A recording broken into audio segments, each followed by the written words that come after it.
Bien, bonjour à toutes et à tous. Je vous propose de commencer.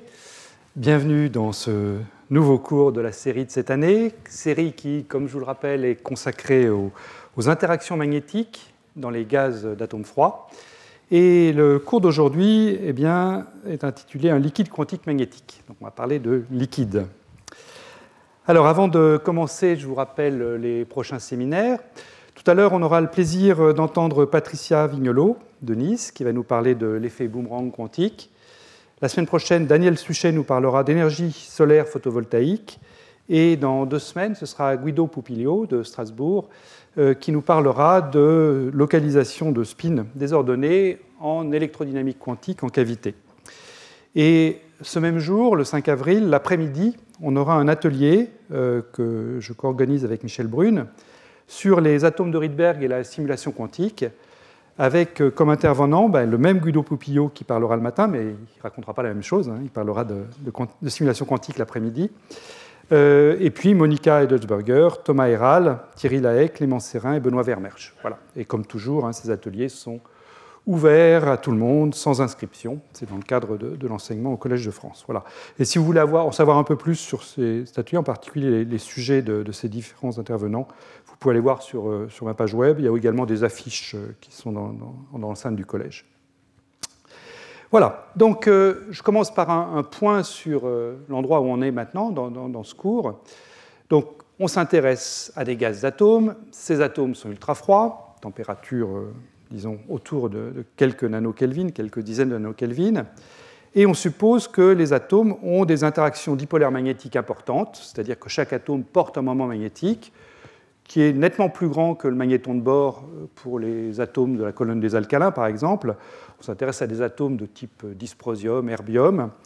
Donc cette interaction peut être forte, avec un effet supérieur à celui d'une interaction de contact. Je vais, dans un instant, essayer de rendre ça un peu plus concret. Mais tout de suite, je vous indique 2 aspects importants de cette interaction qui jouent un rôle dans tout le cours. C'est d'une part que l'interaction dipôle-dipôle est à relativement longue portée. Elle décroît comme 1 sur R3 à l'infini, ce qui fait que quand on est à 3 dimensions et qu'on a des intégrales avec un jacobien en R2dr, ça fait une intégrale qui ne converge pas forcément.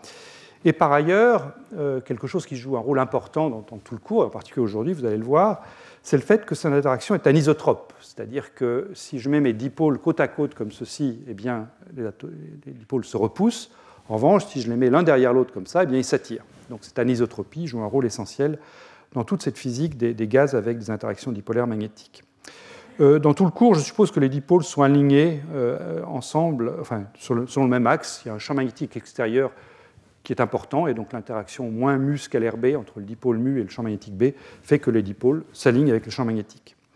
Alors cette interaction, donc, je vais l'écrire au tableau puisqu'on va encore s'en servir beaucoup aujourd'hui.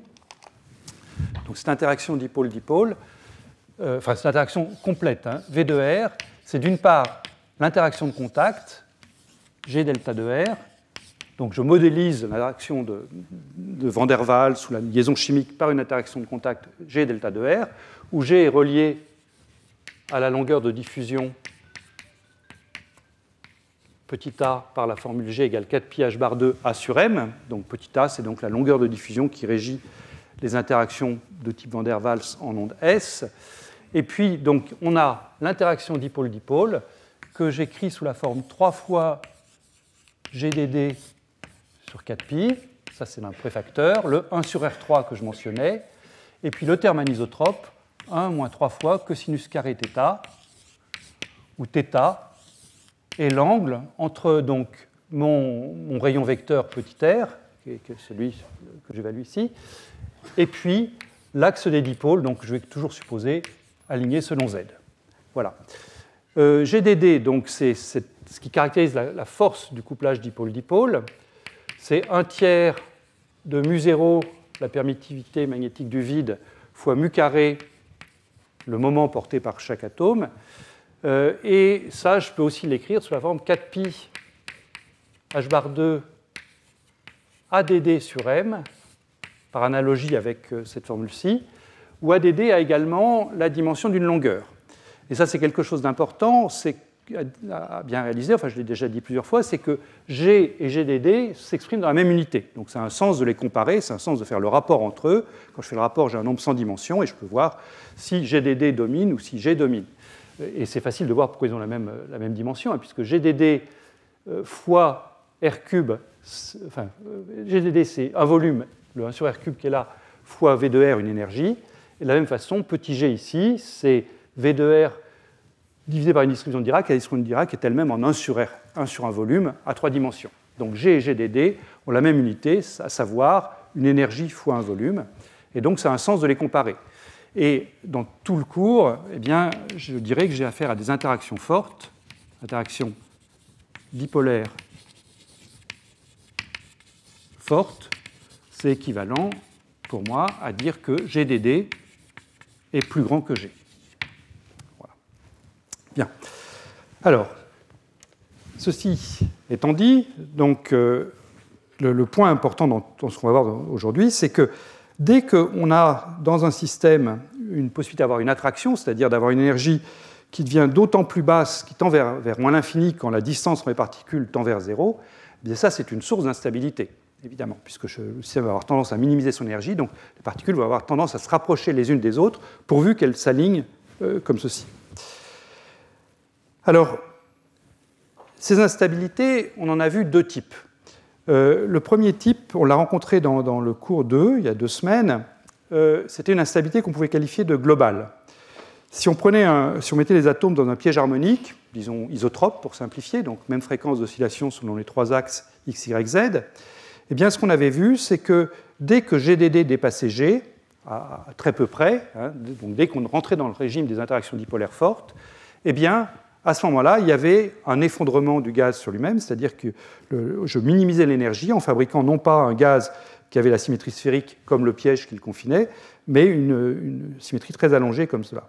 Et ça a été vu assez tôt dans l'histoire des gaz magnétiques, ça a été vu dans le groupe de Tillman-Fau à Stuttgart, dès 2008, où avec des atomes de chrome, donc des atomes qui sont magnétiques, mais moins magnétiques que le dysprosium dont on va parler tout à l'heure, par exemple, eh bien, ils avaient vu que, effectivement, le gaz, quand on se plaçait quand on changeait brusquement le rapport entre GDD et G et qu'on se plaçait dans ce régime-là, eh bien, le gaz implosait et ça générait, après une expansion balistique, ces figures assez jolies où on voyait des atomes partir très vite dans le plan horizontal. Deuxième instabilité, c'est celle qu'on a rencontrée la semaine dernière, qui est une instabilité qui est locale cette fois-ci. L'idée pour cette instabilité, c'est de se dire, puisque l'instabilité globale, ça consiste à mettre beaucoup d'atomes le long d'une ligne comme ça, eh bien, on va geler le mouvement selon Z, donc on va confiner fortement les particules selon Z pour les empêcher de former ces lignes. Et malgré tout, il reste des instabilités possibles. Et cette instabilité locale, eh bien, on l'a vu en regardant l'excitation, les modes d'excitation possibles du gaz dans le plan XY, donc dans le plan perpendiculaire au dipôle, et on a montré que la relation de dispersion de ces excitations, par une méthode de Bogoliubov, eh bien, elle pouvait avoir la structure suivante, avec un oméga en fonction de k, donc fréquence en fonction du vecteur d'onde, qui démarre linéairement, ça c'est typique de phonon, hein, de relation linéaire entre oméga et k, la pente étant la vitesse du son, mais ensuite, il y a un passe par un maximum local, et puis ça peut redescendre, et ça peut même toucher l'axe ici. Donc là, on se retrouve avec des excitations qui ont un vecteur d'onde non nul, mais qui néanmoins ne coûtent aucune énergie. Donc c'est la source encore d'une instabilité, puisque sans payer aucune énergie, je peux faire pousser comme ça une excitation, c'est-à-dire une onde dans le plan XY, avec ce vecteur d'onde K particulier, donc on avait appelé ici K roton. Voilà. Donc, le thème des prochains cours, eh bien, ça va être de comprendre ce qui se passe, ce qui arrive à notre gaz quantique quand on dépasse un des seuils d'instabilité. Aujourd'hui, on va se mettre dans le cas où il y a une absence complète de piège, et on va montrer que ce qu'on voit apparaître, c'est un état liquide. Et ce que j'appelle état liquide, ici, c'est un état qui a une densité constante, indépendante du nombre d'atomes. Donc, à l'absence de tout piège, eh bien, on forme un état donc, qui n'est plus un gaz. Je vais revenir là-dessus. Et puis la semaine prochaine, on se placera au contraire en présence d'un fort confinement selon l'axe des dipôles. Donc on reprendra notre plan XY avec les dipôles comme ça, ou alors ce sera un tube simplement le long de l'axe X, toujours avec les dipôles perpendiculaires au degré de liberté selon lesquels les atomes peuvent se déplacer. Et donc là, on verra apparaître la notion d'état supersolide. Alors le plan d'aujourd'hui, c'est le suivant. Je voudrais commencer, puisque je vais parler de liquide, par vous raconter des choses sur un autre liquide qui forme de très belles gouttelettes quantiques, qui est l'hélium. Ensuite, on passera à nos atomes froids. Je vous montrerai comment est-ce qu'un état liquide peut émerger dans toute généralité. Et on verra qu'un des ingrédients essentiels, c'est d'aller au-delà du champ moyen que j'ai utilisé jusqu'à maintenant, et en particulier une énergie qu'on appelle l'énergie de Li Wang-Yang, des noms des 3 auteurs qui l'ont calculé pour la première fois. Une fois qu'on aura ça, on pourra calculer l'état d'énergie d'une gouttelette dipolaire, et je finirai en décrivant les expériences et quelques caractérisations donc, de ces gouttelettes. Bien, donc je commence par l'hélium. Les gouttelettes d'hélium liquide, c'est un sujet qui a été très, très vigoureux, si je puis dire, entre les années 2090 et puis le début des années 2000. Ce que je vais vous raconter, c'est inspiré directement d'un article de revue écrit par Tönnies, Villesov et Whaley. Leur figure de base, c'est celle-ci. C'est celle qui sert à produire ces gouttelettes d'hélium. On part d'un gaz hélium à haute pression, quelques bars, jusqu'à quelques dizaines de bars, et on laisse ce gaz se détendre dans le vide. Donc, vous avez une détente adiabatique où vous passez de quelques bars ici à quelques microbars là. Et donc, dans cette détente adiabatique, le gaz refroidit fortement, et les atomes d'hélium se condensent les uns avec les autres pour former des gouttelettes. On filtre spatialement le jet qui part avec un petit orifice ici qui fait seulement quelques micromètres. Et en variant à la fois la différence de pression, enfin donc, essentiellement la pression dans le container là, et puis la taille de l'orifice, on peut sélectionner le nombre d'atomes dans la gouttelette. Ce nombre varie, disons, dans ce que je vais raconter, entre 1000 et 100 000 à peu près. Voilà. Et ça, c'est ajustable. Et vous verrez, après, on mesure ce nombre d'atomes avec la spectroscopie de masse qui permet de savoir combien on avait d'atomes au départ.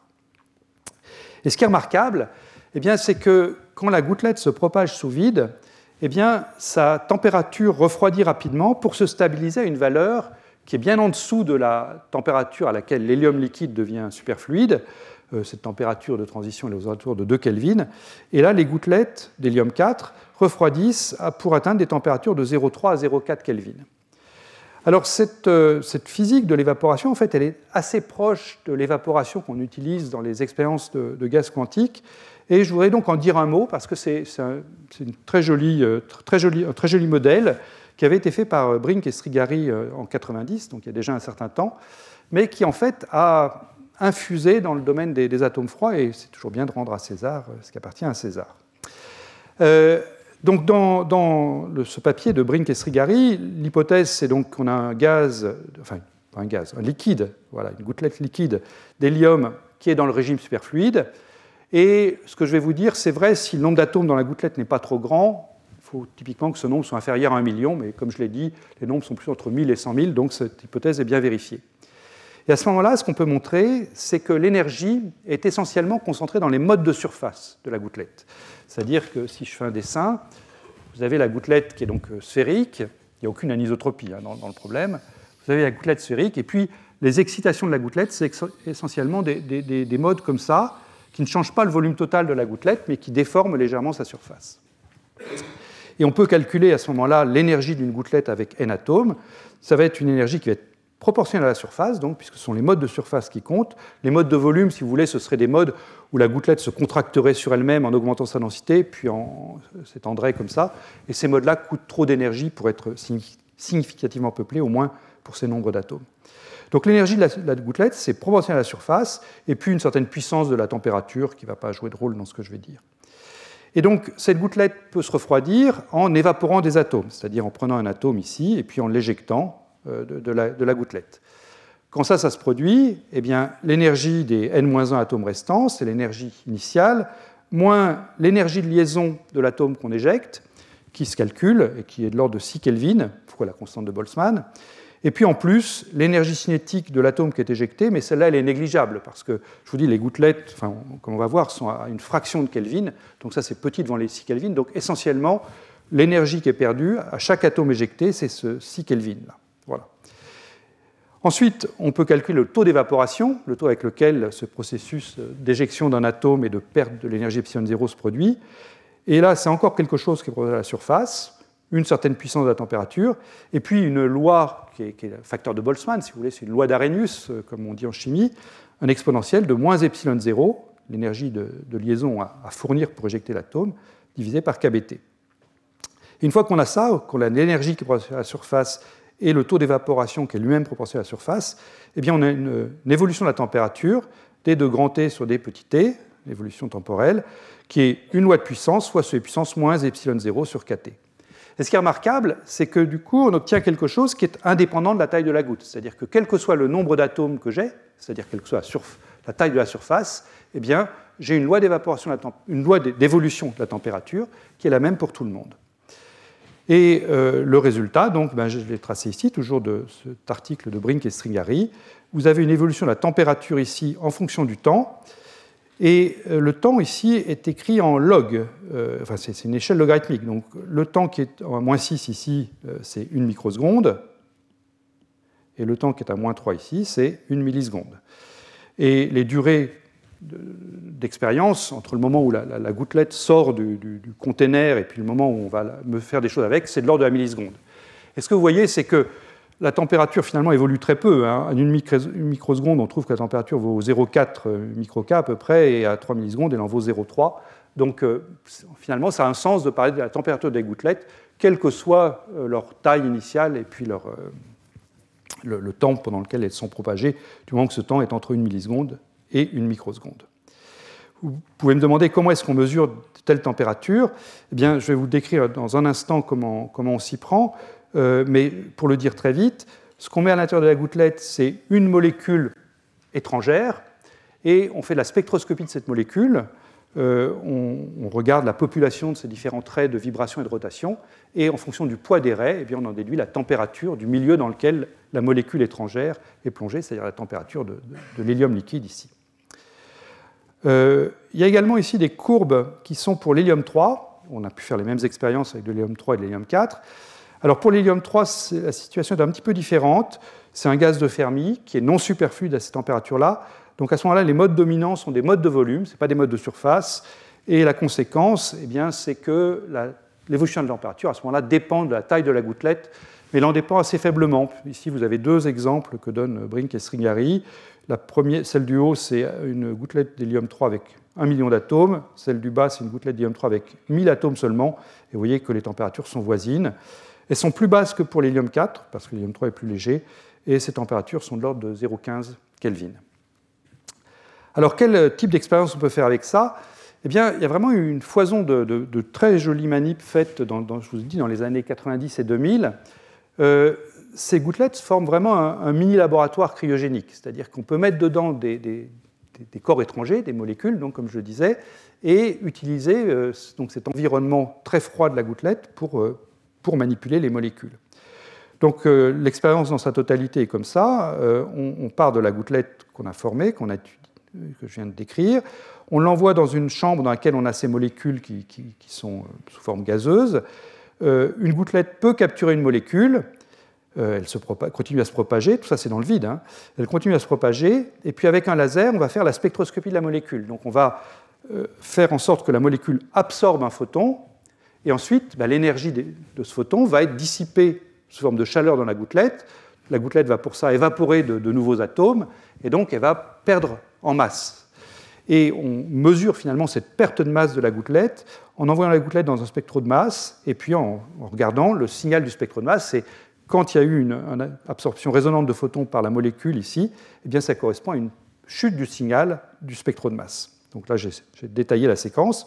Un photon absorbé par la molécule, évaporation de beaucoup d'atomes pour dissiper l'énergie, diminution de la taille de la gouttelette, diminution de la probabilité d'ionisation à l'intérieur du spectre de masse, et donc diminution du signal. Et voilà ce qu'on voit. Ici, j'ai pris une molécule, mais il y en a eu plusieurs dizaines en fait, qui ont été étudiées de molécules. Mais là, c'est une molécule donc, de sulfure de carbonyle. Donc, vous avez le radical carbonyle CO avec un atome de soufre ici, une molécule triatomique allongée. Et ce qu'on voit, eh bien, c'est que quand on fait cette spectroscopie, on voit des raies très étroites, Et ça, c'est vraiment une signature directe du fait que la gouttelette d'hélium 4 est superfluide. C'est-à-dire que la molécule, elle, peut tourner sans la moindre friction à l'intérieur de ce bain liquide, et on continue à avoir des raies de vibration et de rotation très étroites. Le moment d'inertie de la gouttelette est renormalisé par la présence du bain superfluide, mais ça reste un objet qui tourne sans la moindre dissipation. Et ça, c'est à contraster avec la même expérience faite avec l'hélium 3. L'hélium 3, je vous ai dit, les gouttelettes sont en fait plus froides, un facteur 2 plus froide, mais néanmoins, l'hélium 3 n'est pas superfluide à ces températures-là. Il faut refroidir plutôt dans le domaine de millikelvin ou une dizaine de millikelvin pour atteindre la superfluidité de l'hélium 3. Donc l'hélium 3 n'est pas superfluide à ces températures-là. Et à ce moment-là, on ne voit pas des raies très bien marquées comme ici. On voit une grosse structure. Mais ça, c'est simplement parce que nos gouttelettes se retrouvent comme dans un liquide ordinaire. Il y a plein de frictions dans la rotation et donc on ne sait pas résoudre les raies individuelles. Voilà. Donc ce sont vraiment des très, très jolies expériences et je trouve qu'il y a quand même une belle correspondance entre ce qui se fait avec des atomes froids et puis ce qui se faisait dans ces années-là avec les gouttelettes d'hélium liquide. Bien. Donc je passe maintenant à ce qui va nous occuper aujourd'hui, à savoir l'émergence d'un état liquide dans nos systèmes d'atomes froids. Alors, quelle est la différence entre un gaz et un liquide ? Là, je vais faire de la leçon de choses comme on faisait au moins à mon époque quand on était à l'école primaire. Un gaz, c'est un corps qui tend à occuper tout le volume qu'on lui offre. Pour le dire en des termes qui n'étaient pas ceux de l'école primaire, l'énergie est une fonction croissante de la densité. Donc, si je veux minimiser l'énergie, j'ai intérêt à faire une densité la plus faible possible, donc remplir tout le volume qui est accessible. Si je prends un liquide, au contraire, le liquide, lui, on a envie de dire, il se moque un petit peu du volume qu'on lui offre. Les molécules ou les atomes s'arrangent de façon à former un édifice avec une certaine densité d'équilibre ρ0. En général, ça résulte du fait qu'on a une attraction à longue distance des différents constituants et puis une répulsion à courte distance pour pas qu'ils se précipitent les uns sur les autres. Et on obtient comme ça un certain volume d'équilibre, donc, qui est simplement relié par n sur v égale ρ0, donc le volume est proportionnel au nombre de particules. Alors, si on est sur la Terre, ce liquide va se coller sur le fond des parois. Si on est en apesanteur, on fait comme le capitaine Haddock et son whisky. On a le liquide qui sort et puis ça forme un volume à peu près sphérique. Et c'est ça qu'il faut garder en tête pour les liquides qu'on va former tout à l'heure. Dans nos gaz d'atomes froids, ils seront dans le vide, en suspension. Et donc, ce sera un petit peu l'équivalent de cette petite boule de whisky, là. Ce sera moins bon, je pense. Voilà. Alors, si j'essaie d'être un petit peu plus quantitatif, comment est-ce qu'on forme un liquide ? Donc, comme je disais, il faut qu'à longue distance, ou donc à faible densité, j'ai une attraction entre les particules. Donc, il faut que si je trace l'énergie par particule epsilon de ρ en fonction de la densité ρ, il faut que mon énergie à petite densité soit négative. Donc, je vais mettre quelque chose avec une pente ici, qui est négative. Donc, j'écris ça epsilon de ρ égale moins 1,5 de valeur absolue de G effectif. Donc, G effectif, c'est ce terme de proportionnalité, mais que je prends négatif ici. Donc, moins 1,5 de G ρ. Et puis, je ne veux pas que mon système s'effondre sur lui-même. Donc, il faut que j'ai quelque chose qui, à haute densité, prenne le pas sur cette variation linéaire de l'énergie avec la densité. Donc, il faut que je rajoute un autre terme. C'est très phénoménologique, ce que je vous dis pour l'instant. Il faut que je rajoute un autre terme que je vais prendre comme une puissance de ρ, donc un ρ puissance alpha, avec un exposant plus grand que 1. Et à ce moment-là, je vais avoir une courbe de ce type-là, donc à basse densité et attraction, et puis passage par un minimum qui va correspondre à la densité de mon liquide. Et puis si j'essaie de le comprimer trop fort, là, l'énergie augmente beaucoup, donc mon système sera stable à cette densité ρ min. Et cette densité, je l'obtiens en minimisant cette fonction, et ça donne le résultat. Je fais la dérivée d epsilon sur d ρ égale 0, et j'obtiens le résultat qui est écrit ici. Alors, dans ce qui va suivre, ce que je vais mettre dans G effectif ici, ce seront les interactions, à la fois les interactions de contact qui sont là et les interactions dipolaires qui sont ici, que je vais décrire dans une théorie de champ moyen. Et le terme en ρ puissance alpha ici, avec alpha plus grand que 1, ce seront les corrections au-delà du champ moyen, ce qu'on appelle donc l'énergie de Lee-Wang-Yang. Et à ce moment-là, le coefficient alpha, on ne le choisit pas, il est fourni par la théorie, et il vaut 3,5. Mais comme 3,5 est plus grand que 1, on est content. Et d'ailleurs, cette courbe-là, je l'ai tracée avec alpha égale 3,5.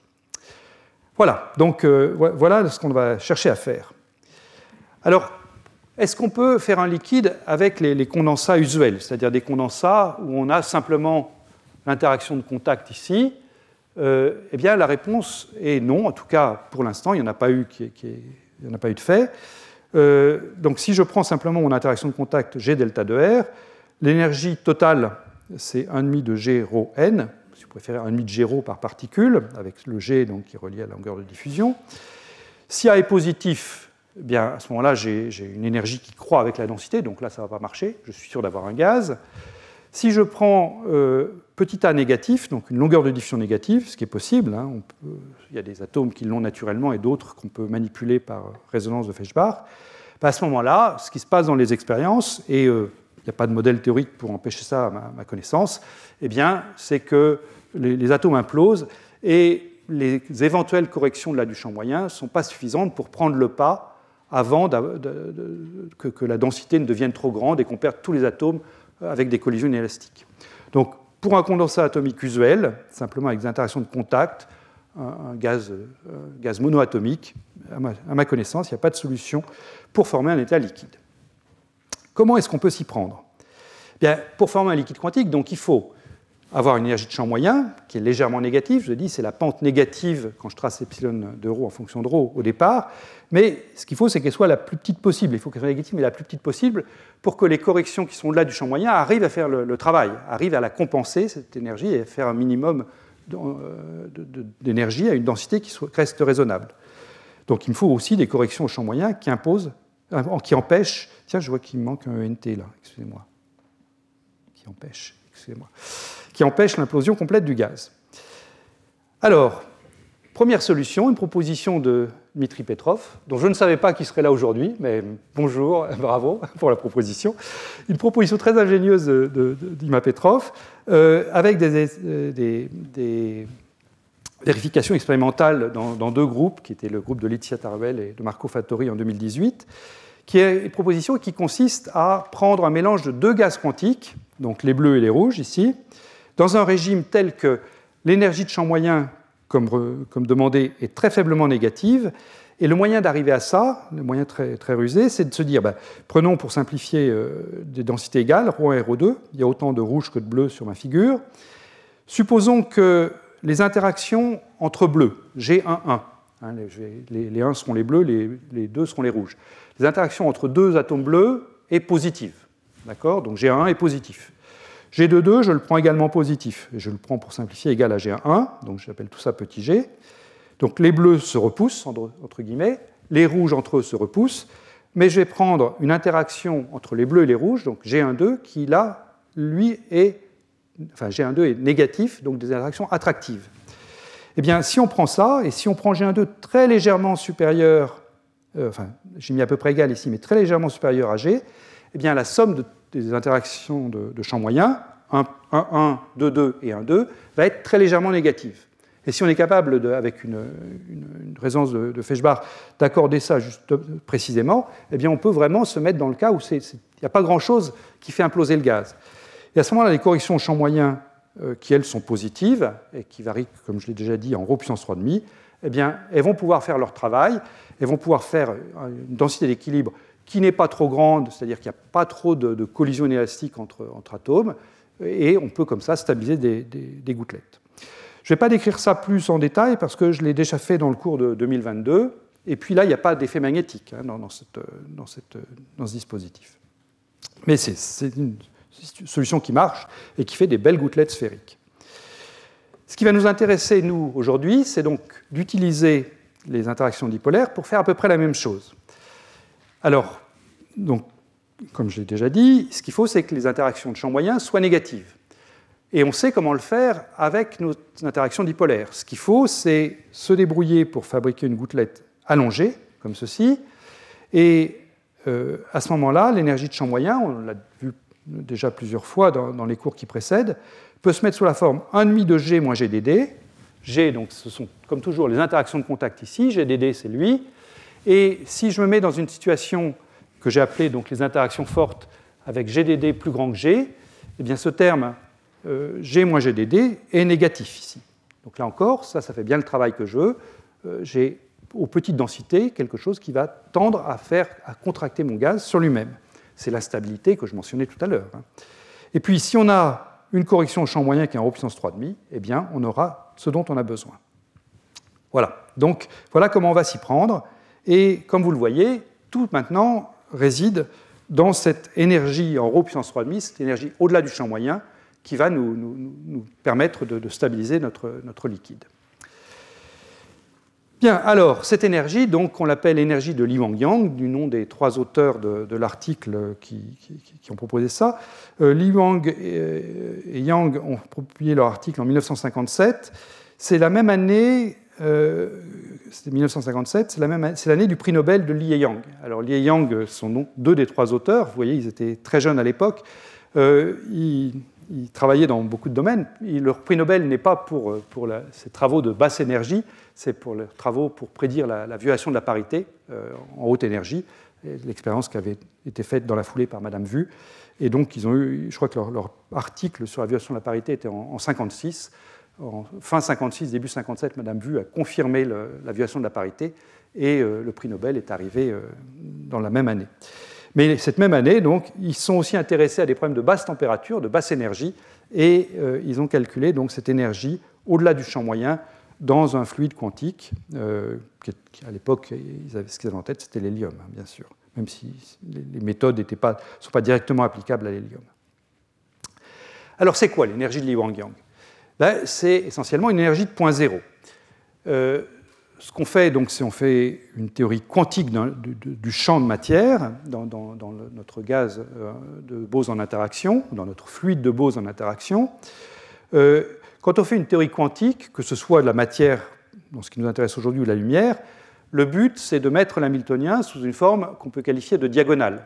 Alors là, on fait une théorie quantique des champs, donc on a des opérateurs de création et d'annihilation, mais ce qu'on veut, c'est aboutir à une forme qui est du type, pour l'hamiltonien, une constante que je vais appeler O0, et puis une somme sur tous les modes possibles de ce fluide, enfin de ce champ, donc là je les appelle lambda, d'une amplitude E lambda, et puis A lambda croix A lambda plus 1,5, où A lambda détruit une particule ou une quasi-particule dans le mode lambda, et A lambda croix crée une particule ou une quasi-particule dans le mode lambda. Donc cet indice lambda, pour le champ électromagnétique, ça repère simplement les modes de photons, soit dans l'espace libre, soit dans une cavité. Et pour nous, ça va repérer les modes de Bogoliubov pour notre gaz de Bose, pourvu que l'approche de Bogoliubov soit valable, c'est-à-dire que le gaz soit en interaction relativement faible. Encore une fois, ça ne s'appliquerait pas tel quel à l'hélium liquide. Et si vous avez donc un hamiltonien que vous avez su mettre sous cette forme-là, eh bien, l'énergie de l'état fondamental, c'est l'énergie où il n'y a aucune excitation présente dans le système, eh bien, ça va être E0 plus 1,5 de la somme des E lambda. C'est une analogie directe, ce que je suis en train de dire, avec ce qu'on apprend, pas quand on fait une théorie des champs, mais quand on apprend les particules matérielles en physique quantique. Si vous prenez l'oscillateur harmonique, eh bien, l'hamiltonien d'un oscillateur harmonique de pulsation oméga, ça va s'écrire h bar oméga fois a croix a plus 1,5, où les opérateurs a croix, ça crée une excitation de l'oscillateur. Et vous savez que le 1,5 de h bar oméga qui reste, eh bien, c'est l'énergie de point zéro de l'oscillateur, c'est simplement une conséquence de l'inégalité de Heisenberg, c'est le fait que je ne peux pas préparer ma particule dans l'oscillateur harmonique à la fois avec une impulsion nulle et une position zéro, parce que, à cause de l'inégalité de Heisenberg, et donc je dois payer un certain prix dans l'état fondamental, à la fois en énergie cinétique et en énergie potentielle de confinement, et ce 1,5 de h bar oméga, c'est exactement ça. Donc finalement, ce que je suis en train de faire là, c'est faire passer ce qu'on sait sur l'oscillateur harmonique au niveau de la théorie des champs. Et cette somme des E lambda, là, eh bien, si vous prenez le champ électromagnétique, c'est l'effet Casimir, que je vais vous rappeler dans un instant, et pour nous, ce sera la correction de Li Wang-Yang. Alors l'effet Casimir, c'est quoi? Eh bien, l'effet Casimir, c'est exactement cette somme des E lambda qu'on calcule si on prend le champ électrique non pas dans l'espace libre, mais le champ électromagnétique entre deux plaques conductrices non chargées. Et donc on quantifie le champ entre ces deux plaques, on calcule l'énergie de point zéro du champ électromagnétique, et ce qu'on trouve, eh bien, c'est que cette énergie dépend de la distance entre les plaques, et c'est une énergie qui est attractive, c'est-à-dire que je diminue l'énergie si je rapproche mes plaques. Donc ça correspond à une force qui agit sur les plaques, Et cette force, elle est écrite là. En fait, vous pouvez la reconstruire par simple analyse dimensionnelle. Elle dépend de l'aire des plaques. Donc, c'est une force par unité de surface. Grand F sur A, c'est une force par unité de surface.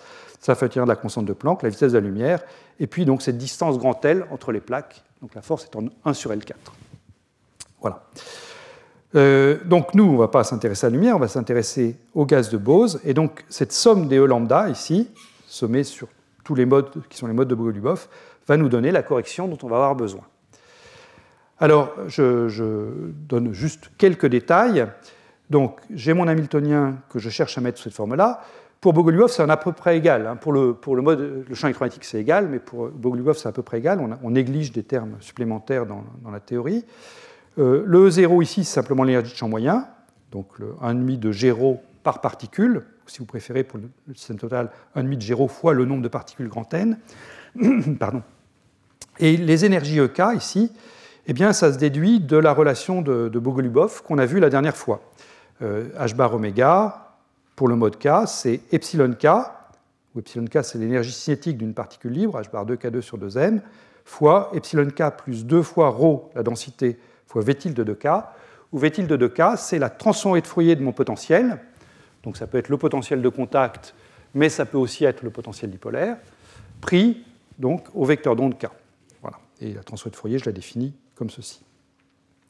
Alors, le E de K, E ronde de K qu'il faut mettre ici, c'est ce H bar oméga K qu'on a déduit ici, moyennant certaines corrections. Alors, je ne vais pas rentrer dans la raison pour laquelle il faut mettre ces corrections-là quand on fait la théorie du gaz de Bose par Bogoliubov.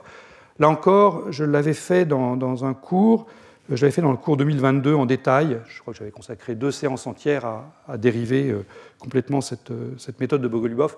Donc, je vous renvoie à ce cours si vous voulez en savoir plus.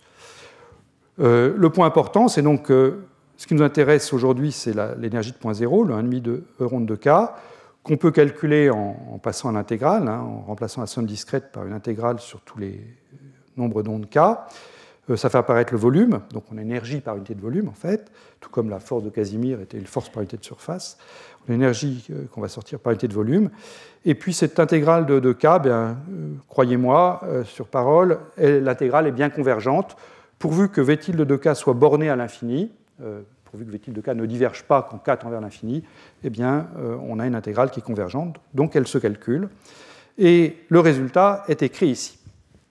Voilà, au moins écrit ici pour l'interaction de contact. Donc, pour l'instant, je néglige le terme en GDD ici. Je me contente de prendre ce terme-ci. Donc là, c'est très simple. La transformée de Fourier de V tilde, c'est simplement une constante, c'est G. Donc, c'est borné à l'infini, il n'y a pas de problème. Et l'énergie donc, que je trouve de Bogoliubov, eh bien, je peux la mettre sous la forme 1,5 de G rho n fois 1. Ça, c'est l'énergie de champ moyen, plus la correction trouvée par Li Wangyang, qui fait donc intervenir un infiniment petit, qui est donc sans dimension, puisque je le compare à 1, qui est simplement la racine de ρ à cube, produit densité fois la longueur de diffusion au cube, avec un préfacteur alpha, qui ne se devine pas, mais qui se calcule, qui vaut 128 sur 15 racines de pi. Voilà, ça c'est le résultat de l'intégrale qui était à la diapositive précédente. Alors cette correction de Li Wangyang, donc si j'effectue le produit, donc je vais avoir le alpha qui va être ici, j'ai le 1,5, ensuite j'ai G rho n fois racine de ρ à cube, et ça on va le mettre sous la forme plus commode pour nous dans la suite, un 2/5, vous allez comprendre pourquoi je mets un 2/5 un petit peu plus tard, un coefficient G que donc j'appelle coefficient G de Li Wangyang, fois alors la dépendance en densité, donc j'ai un ρ qui était ici en facteur, et puis j'ai le racine de ρ qui est là, donc c'est le ρ puissance 3,5 dont je vous parlais depuis le début, fois grand N, puisque là je fais une théorie pour n particules, donc j'ai le grand N qui est là, quand je parle, ça sera l'énergie à une particule, le grand N disparaîtra, bien sûr. Et ce coefficient G Li Wangyang, donc c'est simplement le coefficient alpha qui était écrit ici, avec la prise en compte du 2/5 que je dois mettre, donc ça fait un 32 sur 3 racines de pi, et puis G à puissance 3,5. Alors, le domaine de validité, eh bien, comme j'ai dit, ça apparaît comme un développement en puissance, la théorie de Bogoliubov apparaît comme un développement en puissance de ce petit paramètre racine de ρ à cube, donc il faut que racine de ρ à cube soit petit devant 1. C'est là que l'hélium liquide n'est pas éligible à cette théorie, parce que pour l'hélium liquide, ρA³ est d'ordre 1, donc le petit paramètre n'est pas assez petit pour appliquer la théorie de Bogoliubov telle qu'elle à l'hélium liquide, même si c'est l'hélium liquide qui a motivé le développement de cette théorie. En revanche, pour les gaz d'atomes froids, il n'y a pas de problème. Et puis, une remarque qui va jouer un rôle important quand on va évaluer le domaine de validité de ce qu'on fait aujourd'hui, c'est revenir à l'intégrale sur les cas, ou la somme si vous préférez, sur les cas, et de se demander quels sont les modes qui contribuent à cette somme. Je vous ai dit, l'intégrale est convergente au très grand cas, donc ce n'est pas les cas très très grands qui contribuent, ce n'est pas non plus les cas tout petits. Les cas qui contribuent le plus, eh bien, c'est les cas tels que l'énergie cinétique d'une particule, h bar 2 K2 sur 2m, est de l'ordre de l'énergie de champ moyen de cette même particule, de l'ordre de G-ρ. Ce qui veut dire que K est de l'ordre de 1 sur Xi, où Xi est la longueur de relaxation que j'ai déjà introduite, c'est la longueur qui est associée directement aux interactions dans le problème, h bar sur racine de 2m G-ρ. Et pour les gaz quantiques habituels, Xi est de l'ordre d'une fraction de micromètre, disons entre 0,2 et 0,5 micromètres. Donc les cas qui sont là, les cas qui contribuent le plus, c'est des cas qui sont l'inverse de 0,2 à 0,5 micromètres. Alors, nous, on a des interactions dipolaires, et donc, question, comment est-ce que les interactions dipolaires modifient cette énergie de Li Wang-Yang? Donc, comme on l'a vu, ce que je veux calculer, c'est cette somme sur tous les EK. Chaque EK fait intervenir V tilde de K, la transformée de Fourier du potentiel pris pour le vecteur d'onde K. Et donc, pour ça, j'ai besoin de la transformée de Fourier du potentiel total, contact d'une part, et dipolaire d'autre part. Ça, on l'a regardé ensemble la dernière fois, donc j'ai la somme de mes deux termes, c'est les mêmes que ceux que j'ai écrits au tableau, j'espère, que je n'ai pas fait de faute, oui, c'est bien ça. Et donc, le G delta de R, j'ai déjà dit que ça devient une constante G quand je prends un transformé de Fourier. Et quand on prend un transformé de Fourier de ce terme en 1 sur R3 fois 1 moins 3 cos carré θ, je vous rappelle ce qu'on avait dit ensemble la dernière fois, on obtient un résultat qui est indépendant du module de K, c'est remarquable, mais qui est lui-même anisotrope. Je pars d'un potentiel qui, dans l'espace des positions, est anisotrope, et j'obtiens quelque chose qui, dans l'espace des impulsions, des vecteurs d'onde, est également anisotrope. Ça s'écrit simplement GDD fois 3 cos carré alpha moins 1, où alpha, c'est l'angle entre mon vecteur d'onde K et puis toujours la direction de polarisation de mes dipôles. Et ça, je vais donc l'écrire petit g, je vais mettre petit g en facteur, et donc 1 plus epsilon dd. Epsilon dd, c'est le rapport entre gdd et g. Donc, interaction dipolaire forte, epsilon dd est plus grand que 1. Si elles sont faibles, epsilon dd est plus petit que 1. Epsilon dd fois 3 cos carré alpha moins 1. Et le jeu, maintenant, c'est simplement d'injecter ce V tilde de K ici dans la formule générale de Li Wang-Yang. Donc ça se fait, les premiers à l'avoir publié sont Lima et Pelster en 2012. Et ce qu'on trouve, c'est donc que dans la somme qui donne l'énergie de point 0, et donc celle qui donnait alpha racine de ρA³ dans l'article de Li Wang-Yang de 1957, eh bien, ça devient la chose suivante, ça devient alpha racine de ρA³, il faut une certaine fonction de epsilon et d, ça vient de ce crochet-là, c'est une certaine fonction d'epsilon et d, que j'appelle Q5, vous allez voir dans un instant pourquoi, qui est simplement une intégrale sur tous les angles. C'est normal que je vois apparaître une intégrale sur les angles, d'ailleurs j'aurais peut-être dû l'appeler alpha, mon angle ici, mais c'est pas grave. Une intégrale sur tous les angles, c'est parce que j'ai quelque chose d'anisotrope ici. Et ce que je vois ici, c'est simplement le crochet que j'avais là, à la puissance 5,5, c'est ce qui sort naturellement quand on fait les bons changements de variables dans l'intégrale, fois sinus θ des états. Et donc on l'appelle Q5, cette fonction, parce que c'est 5,5 ici. Donc plus généralement, j'aurais un Qn ici, si cette chose-là était n,5. Voilà. Et donc, finalement, la recette est simple. Pour avoir la correction de Li Wang-Yang pour un gaz dipolaire, il faut simplement prendre cette fonction Q5. Alors, un mot sur cette fonction Q5. Donc, je l'ai retracée ici. Donc, j'ai tracé pour epsilon dd variant entre 0 et 1. Et vous avez comme ça la fonction bleue, donc, qui part de 1 quand il n'y a pas d'interaction dipolaire, quand epsilon dd égale 0, et puis qui atteint une valeur de l'ordre de 2,7, je crois, quand epsilon dd vaut 1. Et puis, je ne l'ai pas tracé au-delà de 1, ce qui est bien dommage, parce que ce qu'on veut, c'est faire des GDD, des interactions de dipôle-dipôle plus grandes que l'interaction de contact, donc on a envie d'aller dans ce domaine-là. Mais malheureusement, quand on regarde l'intégrale ici, enfin l'intégrant plutôt, eh bien vous voyez que dès que epsilon dd dépasse 1, en fait, pour certains angles θ, je vais avoir à prendre la puissance 5,5 d'un nombre négatif, et donc je récupère une fonction qui n'est plus réelle, mais qui a une partie imaginaire. Alors ça, dans la littérature, finalement, ça n'embête pas trop les gens. ce qu'ils font, c'est que soit ils tronquent l'intégrale aux valeurs de θ telles que ça ne devient pas négatif, l'intégrand. Bon. L'autre solution, qui est la plus courante, c'est de se dire, bon, qu'à cela ne tienne, comme on veut les valeurs de G et D au-delà de 1, eh bien, on remplace, on veut les valeurs de Q5 quand epsilon d dépasse 1, on remplace Q5 par son développement tronqué à l'ordre 2, c'est-à-dire un développement qui est valable aux petites valeurs de epsilon d, et puis on utilise ce développement au-delà de 1, donc on fait ça, voilà, et on continue comme ça, et on va utiliser pour Q5 cette valeur-là, même si epsilon dd est plus grand et supérieur ou égal à 1. Voilà, et ça, c'est pas moi qui l'invente, hein, c'est comme ça dans tous les articles que les gens font sur le domaine, donc quand on veut utiliser ce type d'approche. Hein. Après, on peut faire des approches exactes de type Monte-Carlo quantique, j'en dirai un mot tout à l'heure. Mais si on veut utiliser ce type d'approche, eh bien, ce qu'on fait, c'est qu'on extrapole la fonction Q5 en utilisant son développement qui est écrit ici. Voilà. Bien. Eh bien, là maintenant, on a tout ce qu'il faut pour aborder les choses sérieuses, c'est-à-dire trouver l'état d'équilibre d'une gouttelette quantique, le modéliser le mieux possible, et puis donc voir après comment est-ce que ça se confronte aux résultats expérimentaux. Alors ça, maintenant, je vais passer au tableau. Je récapitule où on en est.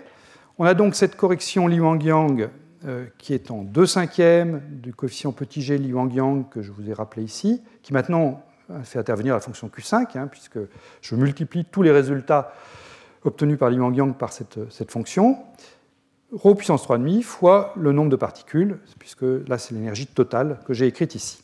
Donc je vais passer au tableau, et ce qui m'intéresse pour commencer, c'est d'établir ce que j'ai écrit ici, la fonctionnelle d'énergie de Gross-Pitayevsky,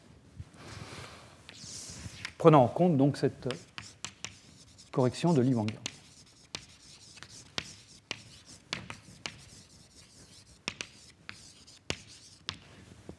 Alors, la première chose à voir, c'est comment est-ce que je vais transposer le résultat de Li-Wang-Yang, qui est un résultat qui est obtenu pour un gaz uniforme, une densité uniforme dans une boîte, à mes gouttelettes, ou plus généralement mes gaz ou mes fluides dipolaires, qui ont une densité qui varie dans l'espace. Donc on va faire ce qu'on appelle une approximation de densité locale.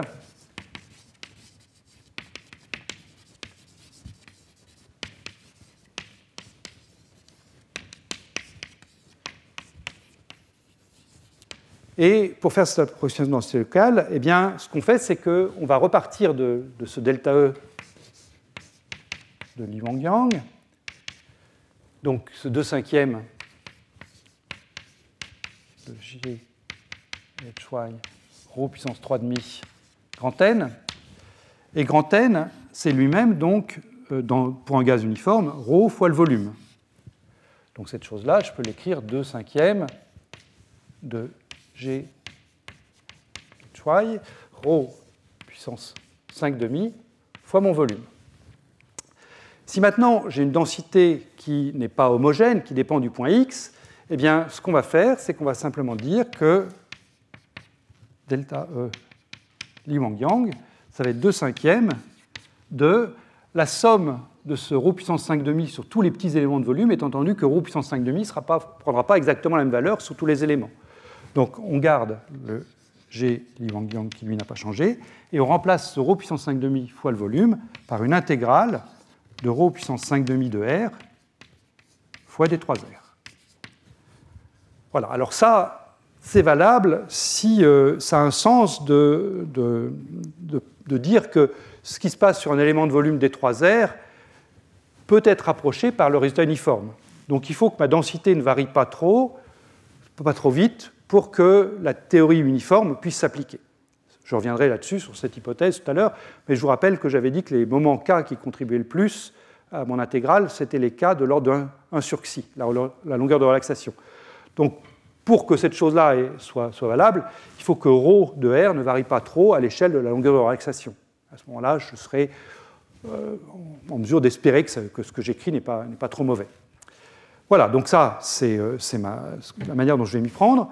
Et ensuite, je dois écrire mon énergie totale. Donc l'énergie totale, quelle est-elle? Eh bien, j'ai l'énergie cinétique, j'ai mon énergie de champ moyen liée au contact, j'ai mon énergie dipôle-dipôle, toujours décrite en champ moyen, et puis donc ce delta E, Li Wangyang. Voilà, et je vais écrire maintenant la fonctionnelle d'énergie qui contient ces 4 termes. Alors, je vérifie que je n'ai pas rien oublié de mettre avant ça. Donc, tout va bien. D'accord. Donc, mon énergie, donc, eh bien, on y va, on écrit tout. Donc, l'énergie cinétique, j'ai grand N particules avec une fonction non psi, donc j'ai grand N fois h bar 2 sur 2m, l'intégrale de gradient psi en modulo carré des 3R. Ensuite, j'ai l'énergie de contact, donc ce qui vient du G delta de R, et ça s'écrit 1 demi de G fois l'intégrale de ma densité ρ au carré de R des 3R. Ρ de R, je vous rappelle, c'est grand N, le nombre d'atomes, fois module de psi au carré. Donc là, ce que j'écris ici, c'est quelque chose qui varie comme N carré, c'est bien l'énergie d'interaction. Il faut que je fasse attention de ne pas dépasser ici. J'espère que je vais avoir de la place. Ensuite, j'ai mon énergie dipôle-dipôle. Donc l'énergie dipôle-dipôle, je l'avais mise sous la forme de... Alors, je ne me souviens plus où est-ce que je mets le coefficient demi. Je ne me souviens plus si je le mets là ou si je le mets après. Non, je le mets là. 1 demi de l'intégrale de ρ de R fois le potentiel dipôle-dipôle, phi dd de R, des 3R, et phi dd de R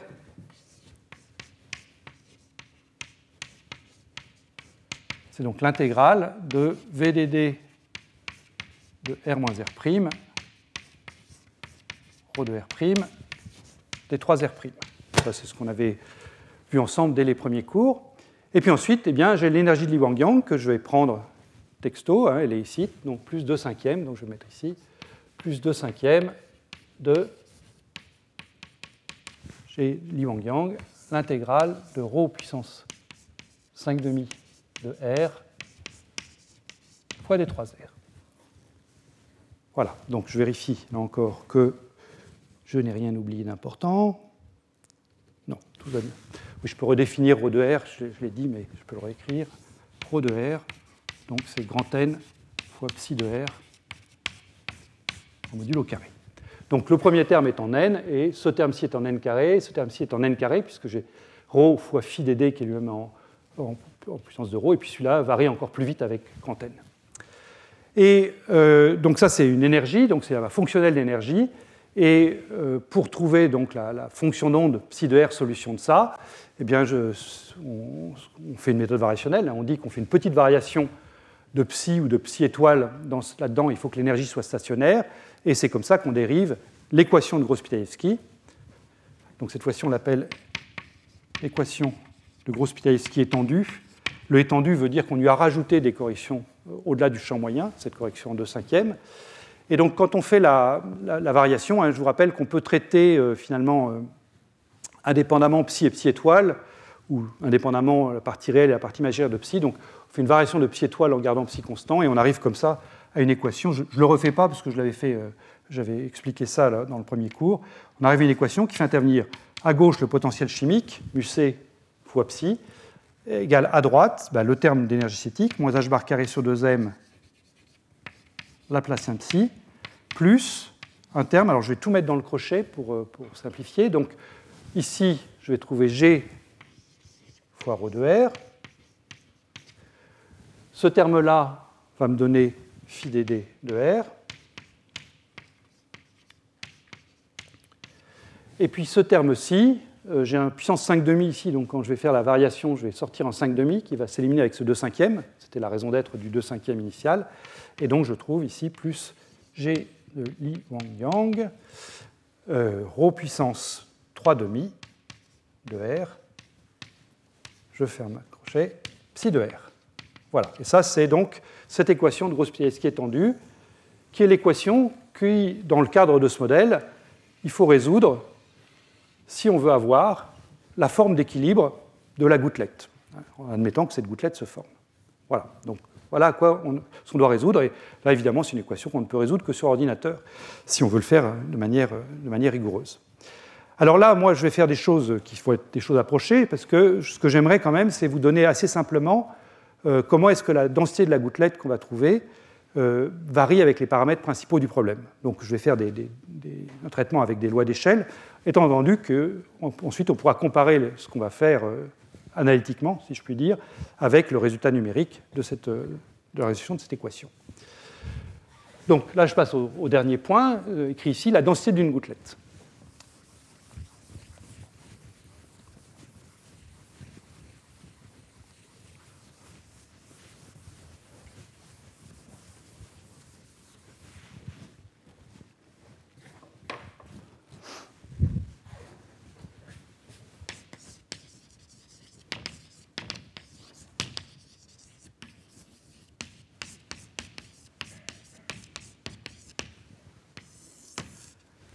Donc je reprends les énergies en présence. On a 4 énergies en présence ici.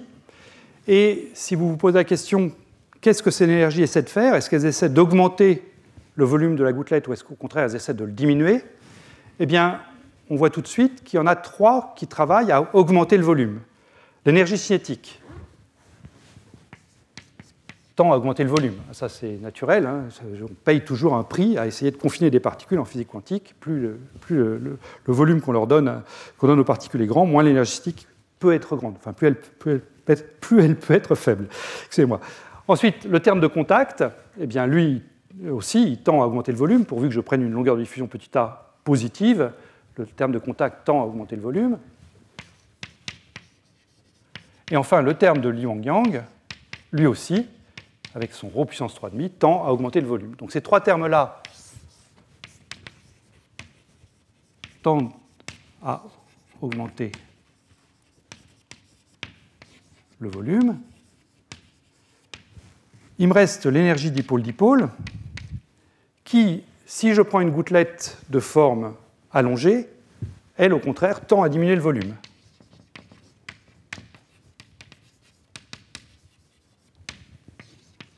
Le volume si allongé.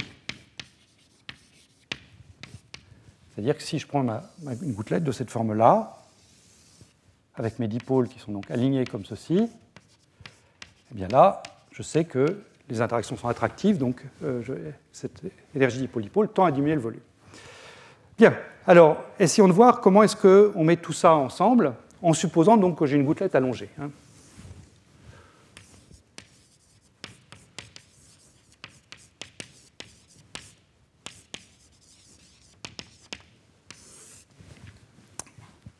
Je me fasse de la place. Donc, comme je disais, je vais raisonner ici par des lois d'échelle. Je vais supposer que j'ai une gouttelette de densité ρ, uniforme, et je vais me placer donc à l'intérieur de la gouttelette, et je vais regarder comment ces différents termes contribuent et se compensent entre eux pour former une densité d'équilibre. Donc, ma gouttelette allongée, je vais raisonner sur l'énergie par particule, c'est plus simple. Donc j'appelle epsilon, c'est E sur n, l'énergie par particule. L'énergie cinétique. Je vais me placer dans une limite de grand nombre d'atomes, et l'énergie cinétique, je peux la négliger. Je vous disais que ce terme-ci est en n, alors que tous les autres sont en n carré, voire n puissance 5,5. Donc l'énergie cinétique, au moins pour l'instant, je vais la négliger. Vous allez voir qu'elle va réapparaître tout à l'heure, mais pour l'instant, je la prends négligeable. L'énergie de contact, epsilon contact, eh bien, elle, c'est 1,5 de G ρ, si je prends par particule, si je divise par le grand N qu'on avait tout à l'heure. L'énergie de Li-Wang-Yang, je la connais. C'est donc ce 2/5 de G HY ρ puissance 5,5. Et puis, j'ai mon énergie dipolaire, epsilon dd, que j'ai déjà écrite tout à l'heure, c'est moins 1,5 de G dd fois ρ. Et je mets ce moins 1,5 parce que j'ai fait l'hypothèse que ma gouttelette était infiniment allongée, donc je me mets dans la situation où j'ai la plus favorable pour former un état liquide. Et donc, on se retrouve avec tout ça. On a une énergie epsilon qui a donc exactement la bonne structure, c'est-à-dire que je peux l'écrire sous la forme moins 1,5 de Gdd moins G. Je somme les termes de contact et le terme dipolaire en sortant sous cette bonne forme ρ plus 2/5 de G ρ puissance 5,5. Et cette quantité-là, je vérifie que j'ai bien tout ce que je veux, oui, cette quantité-là, eh bien, elle a la bonne allure, hein, c'est-à-dire que si je me place dans le cas où GDD est plus grand que G, cas d'interaction dipolaire forte, eh bien, je vais démarrer avec une pente négative, et puis quand ρ va devenir plus grand, c'est ρ puissance 3,5 là, 3,5, oh là là, 3,5, j'espère. Ah oui, c'est faux partout, oh là là. Voilà, 3,5 ici aussi. C'est bien un 5,5 ici, enfin ici c'est bien un 5,5, mais quand je fais la différenciation, je sors 3,5 là, pardon. Ρ puissance 3,5. Donc ça part comme ça, et puis après, eh bien, ça monte comme ceci. Et donc le minimum, il est atteint quand d epsilon sur d ρ égale 0, c'est-à-dire quand, si je différencie ça, 1,5 de GDD moins G fois ρ est égal, alors si je différencie ça, je dérive par rapport à ρ, j'ai un 2/5 fois 3,5, donc ça va me faire un 3/5 de G fois ρ. Là, il n'y a plus de ρ, décidément, ρ puissance 1,5, et donc j'obtiens, si je mets tout ensemble, ρ égale, donc GDD moins G sur G Li Wang-Yang. J'ai un coefficient 5/6 qui apparaît, et j'élève tout ça au carré. Voilà. Donc ça, c'est un premier résultat qui me donne la densité d'une gouttelette. Donc vous voyez, la densité de la gouttelette, c'est à peu près égal, hein, bien sûr, parce que j'ai travaillé avec des lois d'échelle, mais ça me dit que la densité de la gouttelette fait intervenir directement cette différence GDD moins G, et puis le diviser par ce coefficient au-delà du champ moyen. Et quand on compare ça à des résultats numériques, c'est-à-dire un résultat numérique, c'est essayer d'aller voir ce que donne l'intégration de cette équation-là, eh bien ça marche bien, même assez quantitativement. Ici, vous avez un résultat numérique que j'ai sorti dans l'article de Butcher et al., qui est fait pour l'atome de dysprosium, 164. Donc ils se sont mis dans le cas où la longueur de diffusion A vaut 70 fois rayon de bord à 0, ADD vaut 130 fois à 0, donc il y a presque un facteur 2 entre ADD et A. Hein, donc GDD est égal à 2 fois G, donc on est bien dans le cas GDD plus grand que G que je signalais ici. Et quand on met de plus en plus d'atomes, alors ça c'est au tout petit nombre d'atomes, donc là on n'est pas dans le régime de liquide, mais quand on met de plus en plus d'atomes, eh bien vous voyez que le profil de densité le long de l'axe de la gouttelette, ce que je trace ici c'est le long de l'axe Z, donc c'est un profil de densité en partant du centre ici pour aller jusque sur le bord, eh bien on obtient une densité qui est constante, et le fait de mettre plus d'atomes, ça va augmenter simplement la taille de la gouttelette, mais la densité centrale, elle, va rester la même jusqu'à ce qu'on atteigne le bord, et puis là, la densité chute rapidement. Voilà. Un mot sur les densités auxquelles on arrive. Si vous faites l'application numérique qui est ici, et que vous prenez GDD qui est, disons, 2 fois G, donc quelque chose d'assez significatif au numérateur, eh bien, on obtient des densités qui sont grandes. Hein.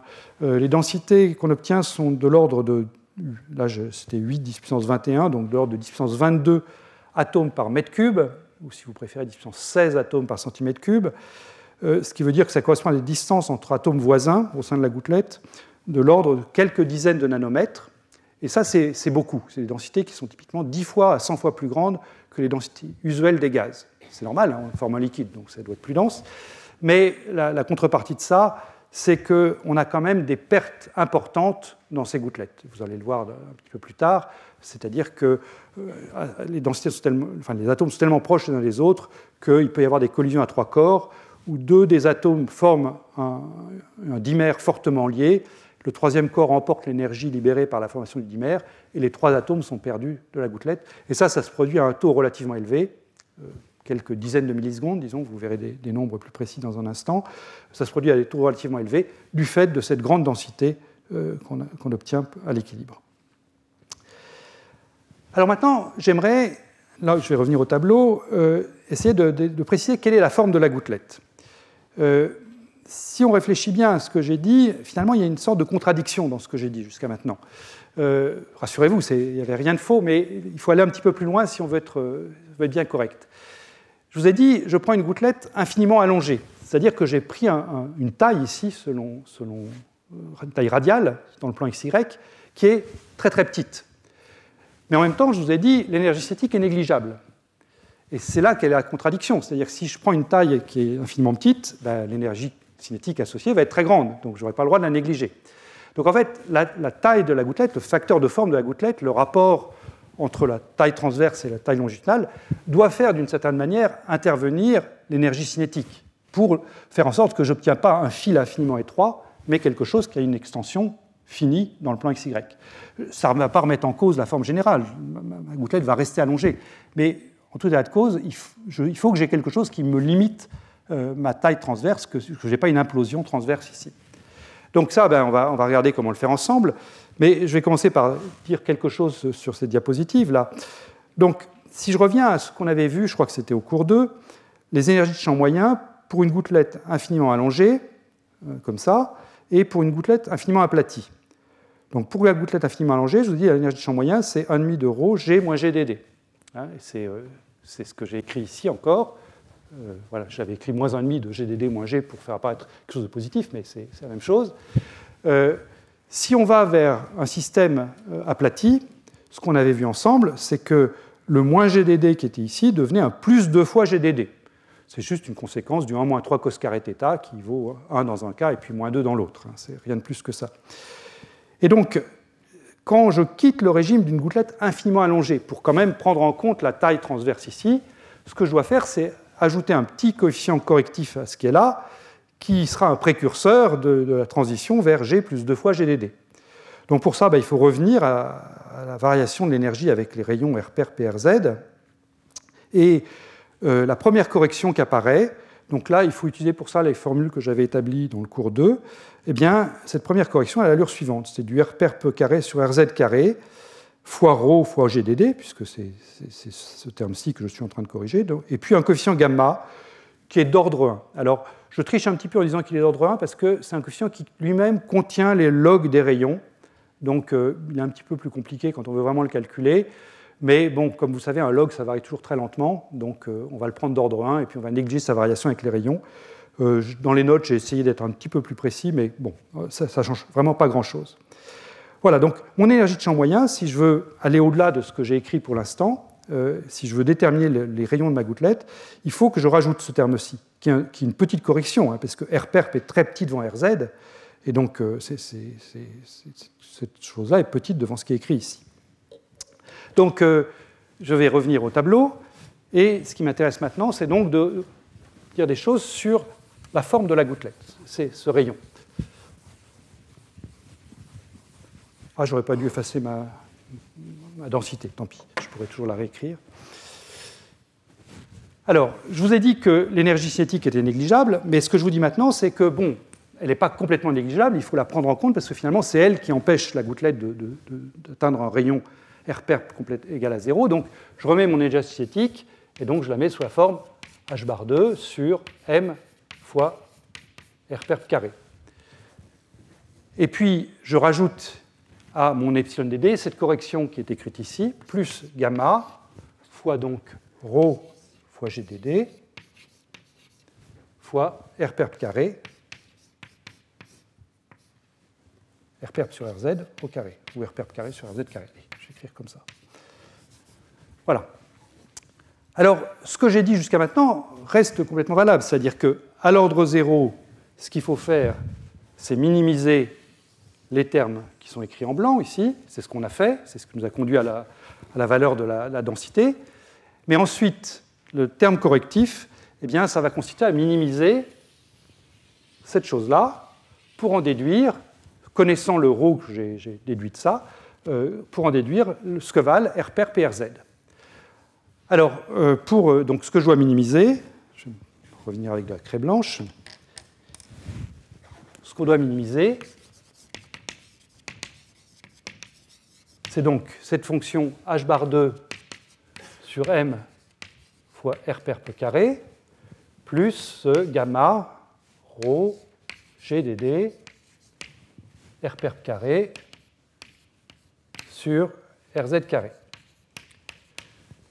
Alors, moi, je veux minimiser par rapport à RPERP, mais il y a aussi du RZ qui intervient ici, mais ça, ce n'est pas compliqué, parce que je sais que ce que j'ai, c'est que j'ai une densité ρ qui est égale au nombre d'atomes divisé par le volume qui est fixé. Donc, mon volume, c'est n fois ρ, et le volume, par ailleurs, c'est RPERP carré fois RZ. Il peut y avoir des pi et des choses comme ça, mais là encore, je suis en train de faire des lois d'échelle, égale n ρ. Donc, j'en déduis que le RZ dont je vais avoir besoin ici, ça va être n ρ sur RPERP carré. Donc, ma fonction à minimiser, si je la réécris, c'est h bar 2 sur m RPERP carré plus gamma ρ GDD, RPERP carré, ça c'est mon numérateur, et puis j'ai 1 sur RZ carré, donc qui va me faire ici du RZ puissance 4 divisé par n carré ρ carré. Non, c'est faux? C'est bon? RPERP. Ah, merci. Voilà. Bon, oui. Et donc, ce que j'ai à minimiser, c'est quelque chose, j'ai oublié les h bar, les m et tout ça, c'est quelque chose qui est en 1 sur RPERP carré, ici, plus du RPERP puissance 6, 2 plus 4, divisé par n carré. Voilà. Alors, quand on doit minimiser comme ça une somme de 2 puissances d'une variable, en l'occurrence la variable RPERP, on sait que le minimiseur il est obtenu quand les deux termes sont du même ordre. Là encore, il va y avoir des coefficients numériques, mais que je peux oublier. Donc le minimiseur, ce sera RPERP, si je fais que ça égale ça fait RPERP puissance 8 proportionnel à n carré, ou si vous préférez, je peux faire de la place ici,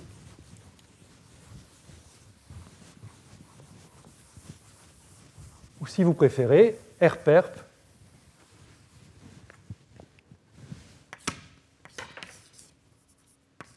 proportionnel à n puissance 1 quart.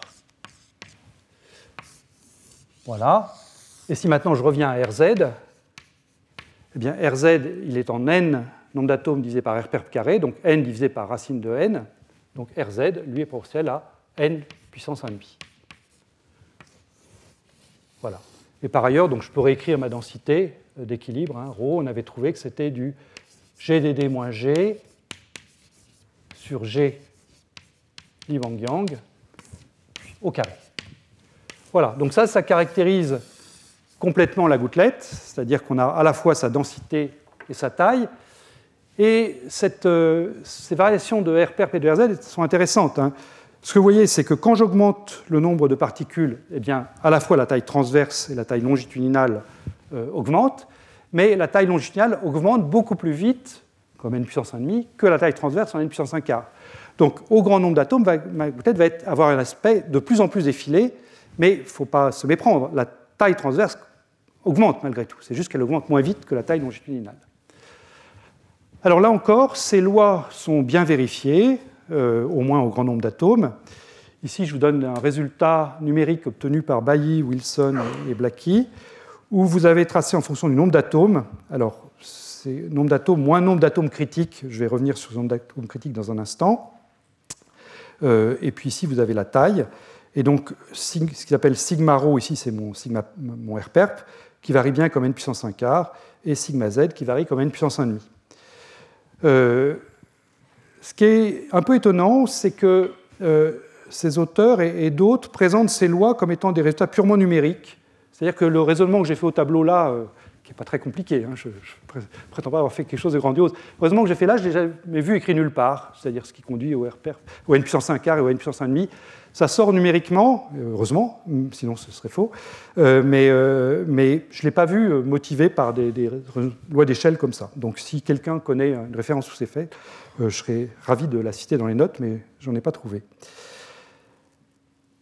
Et donc les tailles, quelles sont-elles quand on fait une application numérique? Donc, je vous ai déjà donné la densité tout à l'heure. Si on regarde les tailles, si vous prenez 50 000 atomes, qui correspond donc à ce nombre-là pour n égale puissance 1 quart égale 15, eh bien vous trouvez que la taille longitudinale, la longueur de ma gouttelette, c'est de l'ordre de la dizaine de microns, alors que la taille transverse, elle est 30 fois plus petite, donc ça vaut 0,4 ou 0,5 microns. Et souvenez-vous de ce 0,4 ou 0,5 microns, c'est petit, ça reste de l'ordre de la longueur de relaxation dont je parlais tout à l'heure, donc on va revenir là-dessus dans un instant. Avant ça, un mot sur ce que vous avez vu apparaître, qui est un nombre minimal d'atomes. Si je diminue mon nombre d'atomes, si je quitte le régime des grands n que j'ai utilisé au tableau pour aller vers des plus petits n, eh bien, ce qu'on voit, c'est que Rperp va diminuer, Rz va diminuer plus vite. Donc, je vais quitter le domaine d'une gouttelette infiniment allongée, enfin très allongée, pour me rapprocher d'une gouttelette qui va être plus ou moins sphérique. Mais si j'ai une gouttelette sphérique, là, je sais que mes interactions dipolaires ne jouent plus aucun rôle, et à ce moment-là, parce que la moyenne de 1 moins 3 cos carré θ vaut 0, et à ce moment-là, il n'y a plus rien pour maintenir mon système ensemble, si je quitte le régime allongé. Donc, il y a un nombre d'atomes minimal pour que la gouttelette soit autoliée. Si je ne mets pas assez d'atomes, eh bien, la forme allongée ne va pas se produire, et finalement, ces trois termes-là vont l'emporter complètement sur celui-ci, et je n'aurai pas d'état autolié. Voilà, donc ici, vous avez une courbe qui donc résulte de l'intégration de l'équation de Gross-Pitaïevski qui est encadrée en bas, où vous prenez G sur GDD, donc il faut toujours le prendre plus petit qu'un, G sur GDD, il faut toujours prendre GDD plus grand que G pour que ça marche. Et si vous prenez, par exemple, GDD égale 1,1 G, c'est-à-dire G sur GD, G sur GD à peu près égal à 0,9, eh bien, vous mettez ici, vous voyez qu'il faut aller vers des nombres d'atomes considérables de l'ordre de 100 000, donc ça c'est très grand. Si vous prenez au contraire GDD égale 1,5 G, quelque part par ici, eh bien là, vous trouvez que le nombre d'atomes critiques que vous lisez ici, c'est en log, va être beaucoup plus petit et va de l'ordre de quelques milliers seulement. Donc en pratique, si on veut fabriquer ces édifices autoliés, ces gouttelettes quantiques, en ne mettant pas en jeu trop d'atomes, eh bien, il faut prendre un GDD significativement plus grand que G, de typiquement 1,5 à 2, pour arriver à le faire simplement. Alors, un mot sur ces limites de l'équation de Gross-Pitaïevski étendue. J'ai utilisé cette équation là, qui est écrite en bas, avec les différents termes. Et cette équation, elle a quand même des limites, et c'est important de bien les avoir en tête. La première chose, c'est qu'on néglige les effets de déplétion quantique dans cette approche. Et ça, c'est quand même un peu gênant. Quand on fait la théorie de Bogoliubov et qu'on calcule l'énergie de Li Wang-Yang, c'est une partie du résultat important. L'autre partie, c'est le fait que le condensat ne contient plus toutes les particules, mais il y a une partie des particules qui sont en dehors du condensat, qui ne sont pas décrites par la fonction psi de R macroscopique. Et là, on ne les a pas du tout mises. C'est-à-dire qu'on a pris ce qui nous arrangeait, c'est-à-dire l'énergie de Li Wang-Yang, qu'on a injecté dans une équation pour psi, la fonction d'onde macroscopique, mais on a négligé qu'il y avait des particules qui n'étaient plus décrites par ce psi-là. Et en tout état de cause, ces particules peuvent jouer un rôle dans l'état d'équilibre de la gouttelette ou la densité d'équilibre. Une deuxième chose, c'est quelque chose que j'ai déjà mentionné plusieurs fois, c'est que quand on fait le calcul de Li Wang-Yang, les modes dominants sont de l'ordre de 1 sur xi. La taille de la gouttelette, eh bien, je dis xi, c'est de l'ordre d'une fraction de micron, et les tailles qu'on a trouvées pour les gouttelettes avec des nombres d'atomes de l'ordre de quelques milliers ou quelques dizaines de milliers sont également de l'ordre de xi. Utiliser la projection de densité locale dans ces conditions-là, c'est assez osé. Parce que, on a supposé que normalement la densité doit varier très lentement à cette échelle de xi. Et il se trouve que là, c'est la taille de la gouttelette. Donc la densité passe de 0 à la valeur centrale sur cette échelle de longueur. Donc ce n'est pas garanti que la projection de densité locale marche bien. Et puis enfin, il y a ce que j'ai signalé tout à l'heure, c'est que le calcul de G Li Wang-Yang contient la fonction Q5. Cette fonction Q5 n'est plus définie dans le domaine intéressant, à savoir GDD plus grand que G. On lui substitue sa continuation analytique avec le développement à l'ordre 2, mais bon, là aussi, ce n'est pas très bien contrôlé. Donc, cette équation-là, il ne faut pas la prendre au pied de la lettre, c'est-à-dire qu'elle est commode, mais elle n'a pas le degré de validité qu'elle a quand on s'intéresse à des condensats traditionnels, régis par l'interaction de contact et en l'absence de phénomènes au-delà du champ moyen. Alors, il y a eu des tentatives pour comparer la prédiction de cette équation Gross-Pitaïevski étendue à des méthodes plus sophistiquées, a priori exactes, qui sont des méthodes de calcul de Monte-Carlo quantique. Alors ces méthodes ne sont pas faciles à mettre en œuvre. Là, je vais vous décrire un résultat obtenu par Saito en 2016. Une des difficultés, c'est la divergence en 1 sur R3, liée au potentiel dipôle-dipôle. Il faut mettre en place une coupure en position pour éviter cette divergence, et vous allez voir que les résultats dépendent de la coupure. Donc voilà un résultat. Donc c'est 1000 atomes de dysprosium, donc formation d'une gouttelette très allongée. Et vous avez les points, les ronds là, ici, ce sont les résultats de l'équation de Grosse-Piasecki étendue. Et les lignes continues sont différents résultats obtenus avec la méthode Monte-Carlo quantique. Alors c'est dommage de dire qu'il y a différents résultats, puisque normalement c'est une méthode exacte qui doit fournir qu'un seul résultat. Mais le point, c'est que les résultats dépendent de deux paramètres.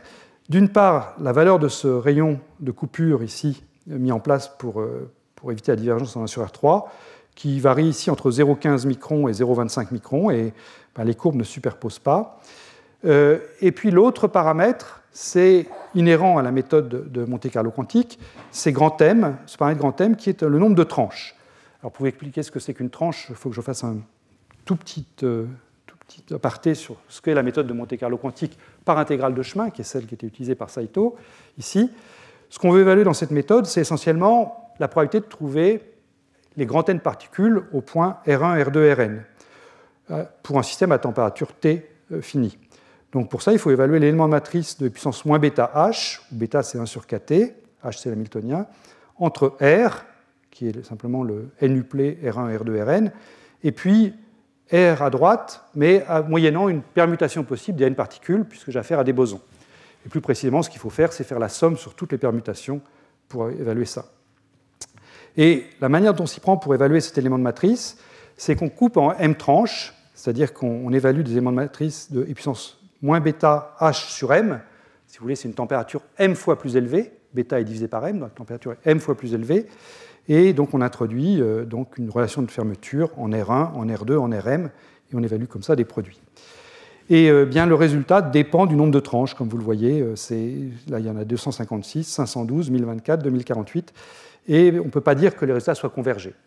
Donc la conclusion de Saito, qui est tout à fait légitime, c'est que la distribution de densité converge vers quelque chose qui n'est pas... Enfin, converge, c'est peut-être un grand mot, donne des résultats qui ne sont pas très différents de l'équation de Grosse-Piasecki étendue, avec la correction Lee-Wang-Yang, donc celle qui est écrite là-bas. Mais néanmoins, cette équation peut elle-même être imprécise à cause de la pression de densité locale. C'est la difficulté que je mentionnais tout à l'heure. Voilà. Bien. Eh bien, dans les 10 minutes qui restent, j'aimerais dire un mot des observations expérimentales, enfin un peu plus qu'un mot quand même, et la caractérisation de ces gouttelettes. Donc, les premières gouttelettes ont été vues à la fois dans le groupe de Tillmann-Pfau à Stuttgart et dans le groupe de Francesca Ferlaino à Innsbruck dans l'année 2016. Là, je vais décrire une expérience qui a été faite à Stuttgart, qui est vraiment très convaincante, qui a consisté à préparer un piège, un gaz dipolaire, donc de dysprosium, dans un piège initial qui était à peu près isotrope, hein, vous avez les fréquences d'oscillation ici, dans le régime qui est stable. C'était le régime longueur de diffusion petit a, plus grande que la longueur de diffusion, que la longueur ADD. Donc là, à ce stade, G est plus grand que GDD, il n'y a pas de souci. Et puis ensuite, ils ont changé brusquement le champ magnétique ambiant de manière à diminuer la longueur de diffusion petit a, diminuer les interactions de contact, pour passer dans le régime A inférieur à ADD. Vous avez ici la gamme de champs magnétiques qui est utilisée. Donc là, on espère former la gouttelette. Ils éteignent le piège et simplement, ils branchent un champ de lévitation, c'est-à-dire un gradient de champ magnétique, de telle sorte que la force magnétique qui agit sur la gouttelette compense exactement la gravité, donc les atomes peuvent rester en place. Donc ce qu'ils ont, enfin ce qu'ils espèrent avoir, et c'est effectivement ce qu'ils ont, c'est une gouttelette en lévitation, sans le moindre piège pour confiner les atomes, et on regarde ce qui se passe. On attend. Alors, on attend, et au bout d'un certain temps, on prend une image. Alors voilà des séquences d'images ici. Donc ça, c'est pour un nombre d'atomes très grand devant le nombre d'atomes critiques, le nombre d'atomes minimal pour avoir la gouttelette. Ça, c'est pour un nombre d'atomes un peu plus petit, mais néanmoins supérieur au nombre d'atomes critiques. Donc prenons la colonne de gauche. Donc c'est une image qui est prise vue de dessus. Hein, vous avez le dessin ici, vous avez la gouttelette qui est comme ça, et puis on l'observe par imagerie par absorption, et la caméra est au-dessus ici. Donc on regarde la gouttelette vue de dessus, donc on a un tout petit point, puisque la gouttelette, je vous rappelle, est très étroite. Et ce petit point, effectivement, il reste tel quel. Il n'y a aucun piège pour la maintenir, si ce n'est ce champ pour la faire léviter. Et pendant une durée qui est de l'ordre de 70 millisecondes, ici, le point reste sans problème. Et puis il y a un moment où le nombre d'atomes passe en dessous du nombre d'atomes critiques, et là, à ce moment-là, la gouttelette commence à se déliter, commence à s'étaler, et puis à disparaître. Et si vous mettez moins d'atomes, eh bien, vous observez la même chose, mais simplement le moment où la gouttelette disparaît arrive plus tôt. Là, vous avez à 0 millisecondes, à 20 millisecondes, et puis à partir de 50, la gouttelette disparaît et commence à s'étaler. Voilà. Et l'interprétation de ça, c'est donc qu'on a une gouttelette très étroite vue de dessus. En fait, on n'arrive même pas à résoudre la taille transverse, qui est une fraction de micron. Donc c'est juste un point qui donne la résolution de l'imagerie. Elle reste là, et puis donc jusqu'à ce qu'on passe en dessous du nombre d'atomes critiques du fait des pertes. Je vous mets une courbe dérivée de ça, où vous avez la probabilité de voir ici une gouttelette, qui est donc de 100% à t égale 0. Elle reste voisine de 100% jusqu'à 40 ou 50 millisecondes, et puis après, elle tend vers 0, après 80 millisecondes. Et ça, c'est une mesure du nombre d'atomes dans la gouttelette, toujours en fonction du temps, où on part avec quelques milliers d'atomes ici. Le nombre d'atomes diminue, et puis il atteint ce nombre d'atomes critiques. Et là, ça nous dit que si vous voyez une gouttelette, c'est qu'il faut qu'il y ait au moins 500 ou 600 atomes présents. Si vous avez moins de 500 ou 600 atomes, vous ne voyez rien. Donc ça, c'est une détermination du nombre d'atomes critiques. Alors ce nombre d'atomes critiques, il est tracé ici, enfin les mesures de ce nombre d'atomes critiques, c'est tracé ici. Donc lui, je n'ai pas fait de loi d'échelle. On pourrait aussi le faire avec l'approche que j'ai présentée, mais je ne l'ai pas fait ici. Mais ce que je vous montre ici, c'est donc en fonction de la longueur de diffusion, donc ça c'est ce que je vous trace ici, c'est petit a si vous voulez, ou petit g, en fonction de la longueur de diffusion. Ici vous avez le paramètre epsilon dd en haut. Donc epsilon dd égale 1.1, on est très proche d'avoir des interactions dipolaires égales aux interactions de contact, et puis là on rentre dans le domaine des interactions dipolaires fortes. Et donc on trace le nombre d'atomes critiques en fonction de ce rapport epsilon dd. Donc ce qui est en bleu ici, c'est les prédictions fondées sur l'équation de Gauss-Pitaevsky étendue. Les points noirs et les points bleus sont des résultats expérimentaux. Et ce qu'on voit, c'est que la tendance pour ce nombre d'atomes critiques, le nombre d'atomes minimal, elle est bien reproduite par l'équation de Gauss-Pitaevsky étendue, mais il y a néanmoins un décalage sensible. Les points rouges ici sont de nouveau des résultats obtenus par Monte-Carlo quantique. Alors, on les obtient seulement pour les petits nombres d'atomes, sinon la méthode est difficile à faire fonctionner. Ils sont compatibles avec les barres d'erreur des résultats expérimentaux. Enfin, il y a aussi des barres d'erreur sur le Monte-Carlo. Les triangles rouges sont compatibles avec les résultats expérimentaux. Néanmoins, quand on regarde la tendance des triangles rouges, on se dit que si on avait des atomes plus grands, ce n'est pas clair que ça collerait aux résultats expérimentaux. Donc, bon, je pense que là aussi, ce serait bien d'aller un petit peu plus loin pour vérifier ça. Dernière expérience que je veux mentionner, c'est une expérience qui a été faite dans le groupe de Francesca Ferlaino à Innsbruck, toujours en 2016, qui finalement boucle la boucle dans ce cours, puisque ça revient à étudier des modes propres des gouttelettes. Donc j'avais commencé en vous parlant des modes propres des gouttelettes d'hélium, et là on finit avec les modes propres de ces gouttelettes d'atomes dipolaires.